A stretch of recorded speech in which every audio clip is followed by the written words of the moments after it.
Please నా తరపు నుంచి మీరు క్వశ్చన్ చేయండి సార్ మీడియాలోని ప్లీజ్. అడల్టరీ లీగలైజ్ దేనికి అయ్యింది సార్? విచ్చలవిడిగా తిరగమనే సార్.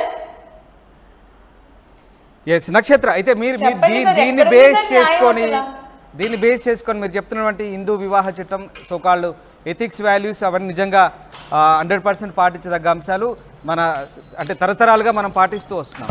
సో దీన్ని మీరేమైనా ఇప్పుడు మీకు ఎదురైన అనుభవం దృష్ట్యా మీరు చెప్తున్నటువంటి వేలాది మంది లక్షలాది మంది దీనంతా ఫేస్ చేస్తున్నారు కాబట్టి మీ కేసు దృష్ట్యా మీరు స్వయంగా అనుభవించిన ఈ బాధ దృష్ట్యా మీరు దీన్ని ఏమైనా ఛాలెంజ్ చేయబోతారా?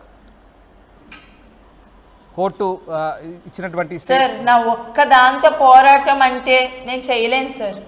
ఇలాంటి సమాజంలోని నాలాంటి దాన్ని తొక్కి పడేస్తారు సార్. ఒక్క వాయిస్ తోని సమాజాన్ని కానీ కోర్టుని కానీ మార్చలేను సార్. ఏ చట్టం ఒప్పుకుంది సార్ అడల్టరీ లీగల్ అని చెప్పి? నాతో పాటు ఒక 10 వాయిస్లు రేస్ అయితే కదా సార్ నా వాయిస్ రేస్ అయ్యింది, వినిపిస్తుంది మీ వరకు? నా గొంతు ఒక్కటి వినిపిస్తుందా సార్ సుప్రీంకోర్టు దాకా? సార్ పోనీ ఒక్కటి మీరు మీడియాలో కూర్చున్నారు కాబట్టి మీరు చెప్పండి, అడల్టరీ లీగల్ వల్ల ఏమైనా బెనిఫిట్స్ ఉన్నాయా? బెనిఫిట్స్ కాదు సార్, 100 మంది చావులకు కారణం అవుతుంది ఆ ఒక్క తీర్పు.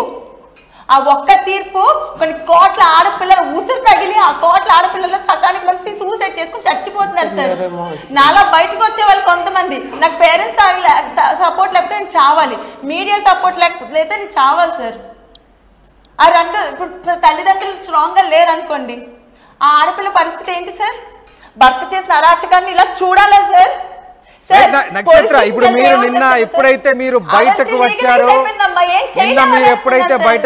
మీరు బయటకు వచ్చినప్పటి నుంచి కూడా మీ వెంటే మీడియా ఉంటుంది, మీకు ఎప్పుడు మద్దతుగానే ఉంటుందని మాకు అనిపిస్తుంది. సో మీరు ఈ విషయంలో మీరు ఎలాంటి అభిప్రాయంతో ఉన్నా సరే, కానీ ఒకవేళ నిజంగా మీ భర్త కనుక ఇప్పుడు ఇలాంటి శిక్ష చేశాడు కాబట్టి సుప్రీంకోర్టు చెప్పినటువంటి గైడ్ లైన్స్ ప్రకారం కనుక మీరు కనుక శిక్ష వెయ్యాలనుకుంటే మీ భర్తకి ఎలాంటి శిక్ష వేసే ఆలోచన చేస్తారు? సార్ ఇలాంటి కామాంధుల్ని ఈ రోజు శిక్షించకుండా వదిలేస్తే రేపు వీళ్ళు రేపిస్టుల కింద తయారయ్యి ఎంతమంది జీవితాలు నాశనం చేస్తారంటే మార్క్ మై వర్డ్స్ సార్. ఇది జరగకపోతే అప్పుడు చెప్పండి. ఇలాంటి వాడు ఉరిశిక్ష కరెక్ట్ సార్. రైట్, అంటే ఈ అంశాన్ని శిక్ష పడితే ఇంకొకటి ఆ తప్పు చేయడానికి భయపడతాడు సార్. ఈ విషయాన్ని మీరు చెప్తున్నటువంటి సోకాల్డ్ అడల్టరీ విషయాన్ని మీ భర్త ఎప్పుడైనా మీతో ప్రస్తావించాడా? సుప్రీంకోర్టు ఎట్లా చెప్పింది, నాకేంటి మొగాన్ని అన్నారా? సార్ వాడు ఏ సినిమా అయితే బ్యాక్ డోర్ అనే మూవీ చేశాడో ఓకే అదొక వరస్ట్ సినిమా సార్. ఆ సినిమాలో ఒక డైలాగ్ ఉంటుంది, ఆ అమ్మాయి కొంచెం ఇలాగా హీరోయిన్ అంటది ఇలా చేయడం ఓకేనా కరెక్టేనంటే సుప్రీంకోర్టు అడల్టరీ లీగల్ అయ్యింది అన్న డైలాగ్ ఆ మూవీలో ఉంది sir. Please go through it. సమాజానికి ఏమని చెప్తున్నారు అందులో ఆ హీరో అంటే మా హస్బెండ్ చెప్పిన డైలాగ్ లో సుప్రీంకోర్టు అడల్టరీ లీగల్ అయిందని చెప్పింది అంటే ఒక మూవీలో అలాంటి సీన్ పెడితే ఏమని సార్ సమాజానికి ఇస్తున్నారు మీరు? అడల్టరీ లీగలైజ్ అయింది, పెళ్లి అయినోడైనా పెళ్లి కానోడైనా ఎవరైనా సరే వెళ్ళి రూముల్లోకి వెళ్ళిపోమన్నా సార్? సో సినిమాల్లో ఉన్నటువంటి ఆ మూవీలో ఆ డైలాగ్ ఎందుకుంది? రైట్, సో అది నిజ జీవితంలో ఫాలో అవడానికే తేజ ట్రై చేశాడంటారు. చేశాడంటారు డైరెక్ట్. ఆడు బుద్ధి ముందు నుంచి అంతే సార్. మూవీ మొన్న తీసాడు, బుద్ధి ముందు నుంచి అదే కదా. సుప్రీంకోర్టు ఎప్పుడైతే మంచి తీర్పును ప్రకటించిందో అందరికి ఇక్కడ ఇంత కొమ్ములు వచ్చేసారు సార్, భయం పోయింది. సుప్రీంకోర్టు ఇచ్చిన ఆదేశం మేరకి అందరూ చక్కగా దాన్ని మంచికి వెళ్ళమని ఎవరు చెప్తే ఫాలో అవ్వడు సార్. చెడుకి వెళ్ళమంటే మాత్రం చక్కగా సుప్రీంకోర్టు చెప్పింది కదా అడల్టరీ లీగలైజ్ అదే మేము ఫాలో అయిపోతాం అని చక్కగా ఫాలో అవుతున్న మగవాళ్ళు ఎంతో మంది. రైట్, ఇక నక్షత్ర ఒక్క విషయం చెప్పండి. ఇప్పుడు ఆయన ఏదో 1-2 సినిమాల్లో చేశాడు అంటున్నారు, ఆ సినిమాల్లో చేసినటువంటి ఆర్టిస్టులే కావచ్చు, హీరోయిన్సే కావచ్చు, వీళ్ళంతా మీతో ఎలా ఉండేవారు? మీతో సఖ్యతగా ఉండేవాళ్ళ? మీ ఇంటికైనా వచ్చేవాళ్ళ? మీతో మాట్లాడేవాళ్ళ?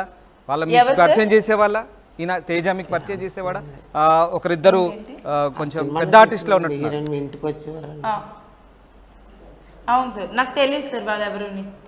పూర్ణ గారు యాక్ట్ చేసిన బ్యాక్ డోర్ మూవీలో అయితే ఆయన చెప్పేవాడు పూర్ణ కూడా నన్ను డేట్ చేయడానికి రమ్మని చెప్పింది అని చెప్పేసి. పూర్ణ కూడా వెంటనే వాళ్ళ డైరెక్టర్ కి కాల్ చేసి అడిగాను, పూర్ణ అడిగిందంట రమ్మని. వాచిపోయింది పూర్ణ. మరి వెంటనే వాళ్ళ డైరెక్టర్ కాల్ చేసి అడిగాను సార్, ఏంటి సార్ ఇలా జరుగుతుందంటే, మీ ఆయన ప్రతి ఒక్కరితో అలాగే మాట్లాడతాడమ్మా, అవి నువ్వు పట్టించుకోక, పూర్ణ గారు అలాంటి వారు కాదని చెప్పారు.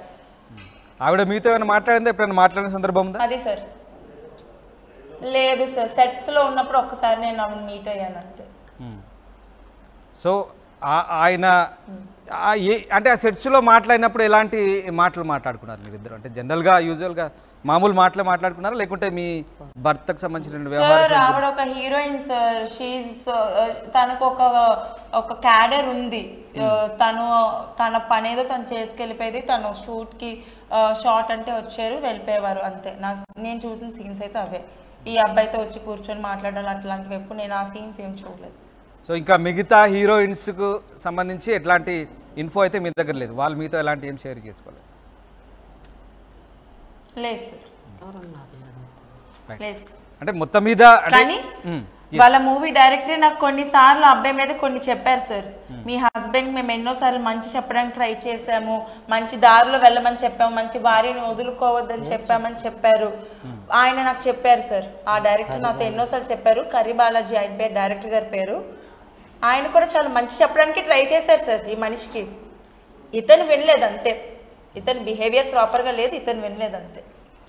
రైట్. అంటే నక్షత్ర, నేనేమంటున్నాను, ఇప్పుడు మీరు ఇంత వ్యవహారం ఇంత తతంగం జరుగుతుంది కదా, ఇప్పుడు పూర్ణ లాంటి ఒక మంచి నటి, ఆవిడ కొంత ప్రఖ్యాతి ఉన్నది, తనకు పేరుంది, అలాంటి వాళ్ళని కలిసి మీకు జరుగుతున్నటువంటి అన్యాయం ఏమైనా చెప్పే ప్రయత్నం చేస్తారా? సార్ నాకు అంత స్కోప్ లేదు సార్.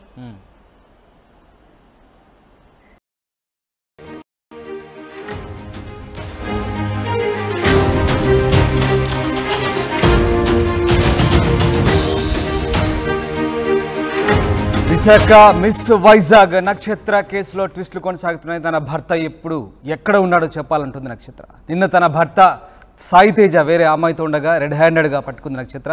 పోలీసుల ముందే సాయి తేజకు నక్షత్రకు మధ్య ఘర్షణ జరిగింది.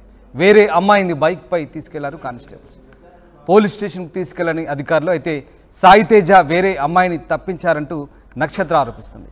రాజకీయ పలుకుబడి వల్లే తనకు అన్యాయం చేస్తున్నారంటూ మండిపడుతుంది. మొదటి నుంచి కూడా పోలీసులు పట్టించుకోవడం లేదంటూ ఆవేదన వ్యక్తం చేస్తోంది నక్షత్ర. మొత్తం మీద తన భర్తను వేరే అమ్మాయిని తప్పించారంటూ నక్షత్ర ఆరోపిస్తుంది. ప్రస్తుతం తన భర్త ఎక్కడున్నాడో చెప్పాలంటోంది.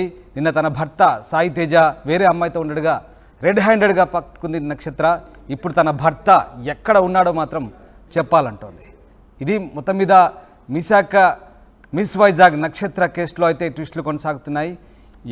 మనతో పాటు నక్షత్ర ఉన్నారు. ప్రస్తుతం నక్షత్ర ఉన్నారు విశాఖ స్టూడియో నుంచి. ప్రస్తుతం మనతో లైవ్లో అందుబాటులో ఉన్నారు. నమస్తే.